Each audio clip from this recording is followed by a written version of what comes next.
Mesdames et messieurs, l'Iran a mis les États-Unis d'Amérique dos au mur.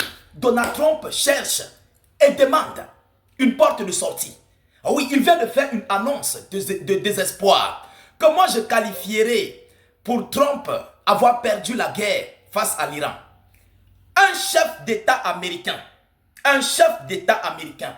ose brandir une victoire d'avoir détruit un pont, ce grand pont iranien. Vous ne pouvez pas vous imaginer. Ça montre un chef d'État terroriste. Donc, il est d'abord terroriste à la base. Comment un chef d'État peut se féliciter d'avoir détruit un pont civil? Un pont civil pour le peuple. Mais c'est le même Trump qui dit qu'il veut sauver les Iraniens face à l'emprise du régime. Mesdames, Mesdemoiselles et Messieurs, c'est notre site de vérification, vérifié et vérifiable, qui nous donne l'information. Un chef d'État, au moins il faut dire que peut-être ça a été une erreur de calcul pour nos aviations qui ont frappé sur ce pont. Il ne le dit pas. Écoutez ce qu'il dit. Donald Trump appelle l'Iran à conclure un accord avant qu'il ne soit trop tard et se félicite de la destruction du plus grand pont en Iran. Mais ce qu'il a encore dit à l'interne, vous-même vous serez dépassé. Vous serez dépassé et nous allons décortiquer ça. Parce que c'est un échec. Je vais vous dire pourquoi c'est un échec. Je vais vous dire pourquoi c'est un échec. Un échec imminent pour l'Amérique. Mais c'est le même Donald Trump qui nous avait dit hier nuit dans son discours qu'il a causé avec le nouveau président iranien qui a besoin déjà d'un cessez-le-feu, qui veut signer un accord. Bon, où est ce président-là? Mais Donald Trump appelle l'Iran à conclure un accord. Mais tu as dit hier nuit, je ne sais pas où c'était Donald qui parlait et Trump n'était pas là, ou bien c'était Trump qui parlait mais Donald n'était pas là. Bon, en fait, je ne sais pas. Je n'en reviens pas. Non, je n'en reviens pas. Donald Trump nous a dit hier, j'ai décortiqué, qu'il n'y a personne pour signer un accord. Mais aujourd'hui, il appelle les Iraniens à conclure un accord. Mais où est le président que tu avais dit, il y a un nouveau président qui veut un cessez-le-feu et veut conclure un accord? Et toi, Trump, tu avais dit quoi hier? Je vais vous rappeler. Toi, Trump, tu avais dit quoi hier? Il faut d'abord qu'on débarrasse le détroit d'Ormuz. Mais pourquoi tu ne peux pas signer l'accord avec le nouveau président? Mais tu demandes encore de vouloir conclure un accord de paix. Mesdames et messieurs, abonnez-vous au maximum. Partagez la vidéoconférence au maximum. Mettez beaucoup de likes. Partagez, s'il vous plaît, pour que le monde comprenne, pour que le monde voie qui est réellement Trump. Partagez-moi cette vidéo. On ne mange pas chez eux. Vous comprenez? Tous ceux qui ne sont pas encore abonnés à nos multiples canaux YouTube, Facebook, État d'urgence, abonnez-vous au maximum. Rassurez-vous si vous êtes sur nos canaux YouTube, Facebook, État d'urgence. Tous nos deux comptes sont certifiés avec un badge bleu. Un badge de vérification. Des sites de vérification. Rassurez-vous d'être sur nos pages. Si vous n'êtes pas sur nos pages État d'urgence, quittez, désabonnez-vous de là-bas. Venez chercher sur Facebook ou bien sur YouTube nos pages État d'urgence. Vérifiez le badge. Vous comprenez? C'est très important. Voilà. Alors, selon Trump, Donald Trump appelle l'Iran à conclure un accord avant qu'il ne soit trop tard et se félicite de la destruction du plus grand pont en Iran. Il se félicite. Il se félicite.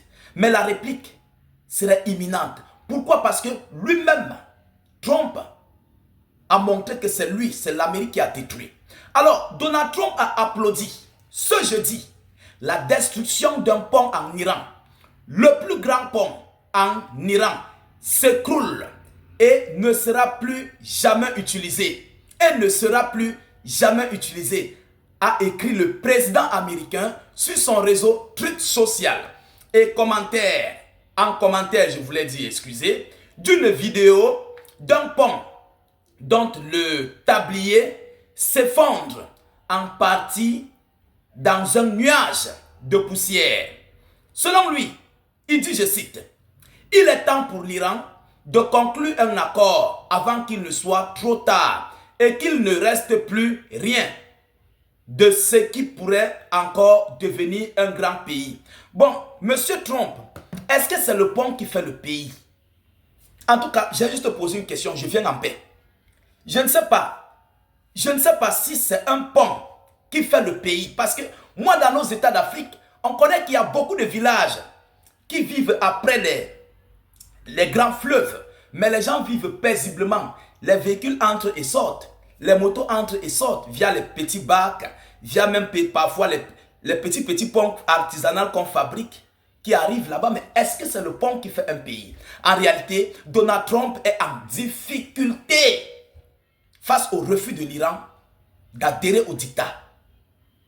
Écoutez-moi, il faut qu'on soit clair. Le pont ne fait pas le pays. Ce qui fait un pays, si Trump va me dire, s'il va nous dire que bon, il a détruit des usines civiles, peut-être des usines de plastique, des usines qui fabriquent des bassines, des usines qui fabriquent des assiettes, en fait des entreprises qui retirent les Iraniens dans le chômage.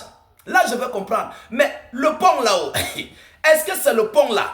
En détruisant le pont là, Trump, toi-même tu vois clair dans la chose là, que le pont là, c'est le pont là qui a conçu l'Iran, ou bien c'est l'Iran qui a conçu ce pont? Ou c'est le régime iranien qui a conçu ce pont, ou bien c'est le pont là qui a conçu le régime iranien? Mais je ne sais pas, Trump là, sa tête là, c'est déréglé. C'est déréglé, juste un peu déréglé, parce que je ne comprends pas. Un chef d'État se réjouit d'avoir bombardé un pont civil et dit que désormais il n'y aura plus ce pont. Mais ce sont les Iraniens qui l'ont construit. Après la guerre, ils vont le reconstruire. Vous avez déjà bombardé l'Iran combien de fois? La guerre Iran-Irak. Qu'est-ce qui s'était passé? On a bombardé l'Iran fatigué. Mais ils ont reconstruit le pays. Bon, alors, c'est pour dire à Trump que c'est un échec. Parce que tout ce que tu feras serait voué à l'échec. C'est un échec de ta part, monsieur Trump. Et il faut comprendre que tu as montré ton niveau de bassesse, ton niveau de basse classe dans cette guerre. Ton échec jamais enregistré dans la vie. Non, ça je vous le jure sincèrement. Un chef d'État se félicite d'avoir bombardé un pont. De vous à moi. Félicite-toi d'avoir remporté l'île de Kark. Tu as pris l'île de Kark à ton contrôle.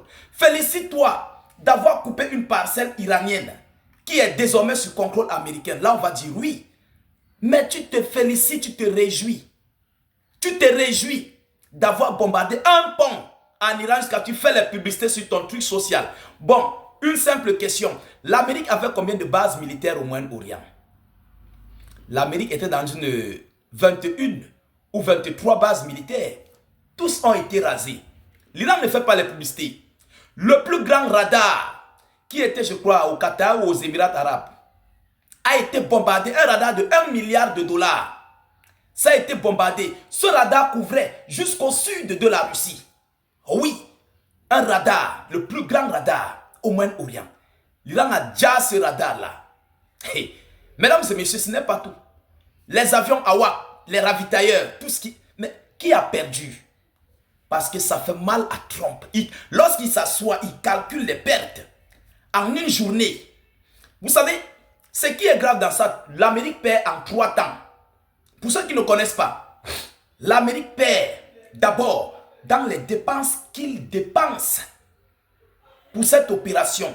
Est-ce que vous connaissez comment ravitailler des avions de combat? Comment ravitailler même des avions ravitailleurs? Payer les troupes. Est-ce que vous connaissez combien ça peut coûter en 24 heures? Ça, c'est rien. Sans compter ce que l'Iran détruit concernant l'Amérique dans tout le Moyen-Orient. Ça, c'est rien. Le plus lourd, c'est sur la bourse américaine. Le pétrole qui ne cesse de grimper, qui ouvre l'effondrement du dollar. Mesdames, mesdemoiselles et messieurs, l'Amérique perd en 3 temps. Non seulement ça, les usines militaires lobby qui doivent tourner en plein régime ne parviennent pas à tourner parce que il n'y a pas les Européens qui ont intégré cette guerre pour donner de l'argent à l'Amérique pour faire tourner ces industries. Alors, qui va financer ces industries-là pour qu'ils tournent en plein régime pendant la guerre? Eux, ils fabriquent, mais c'est le contribuable américain qui sort pour financer ces usines. Donc, ils perdent de tous les sens. Mais par contre, l'Iran, vous bombardez, les navires qui doivent passer au détroit d'Ormuz payent juste le passage. Il y a les 100 milliards de dollars par an, les 200, ça dépend. Bon, qui perd? L'Iran est dans cette guerre. L'Iran bombarde. L'Iran gagne. Mais l'Amérique ne reçoit plus de pétrole. Rien. Mais l'Iran aussi continue aussi de vendre le pétrole à ses meilleurs alliés. Il ne faut pas l'oublier. Non seulement ils vendent le gaz, le pétrole, mais aussi, ils gagnent sur le passage du détroit d'Ormuz. Bon, qui perd? Mesdames, mesdemoiselles et messieurs, lorsque vous faites tous vos totaux, tous vos calculs, vous allez comprendre les réalités des pertes américaines. On ne vous dit pas tout. Mais Dieu merci, nous sommes là. Partagez la vidéoconférence au maximum. C'est cette information que j'avais à vous relayer. Surtout, rassurez-vous toujours et toujours. Nous allons toujours vous le rappeler. Vous allez m'excuser toujours des répétitions dans toutes nos vidéos. Mais il y a beaucoup qui pensent souvent être sur notre page état d'urgence, mais qui ne le sont vraiment pas. Donc c'est pourquoi je ne cesse d'attirer votre attention là-dessus pour ceux qui ne nous connaissent pas. Parce que d'autres disent que non, état d'urgence, on le suit sur telle page. Pourtant, ce n'est pas sa page. Moi, ma page, c'est écrit état d'urgence. Et mes comptes sont certifiés avec le badge bleu, le badge de certification. Vérifié par des sites de vérification. En cas de fausse information, il serait directement censuré et le badge va sauter parce que je ne serai pas crédible. Les sites de vérification font le travail. Alors, nous sommes crédibles, c'est pourquoi nous sommes là. Mesdames, mesdemoiselles et messieurs, je vous reviens tout à l'heure pour une prochaine série d'informations. Soyez encore salués une fois de plus. Ciao, ciao.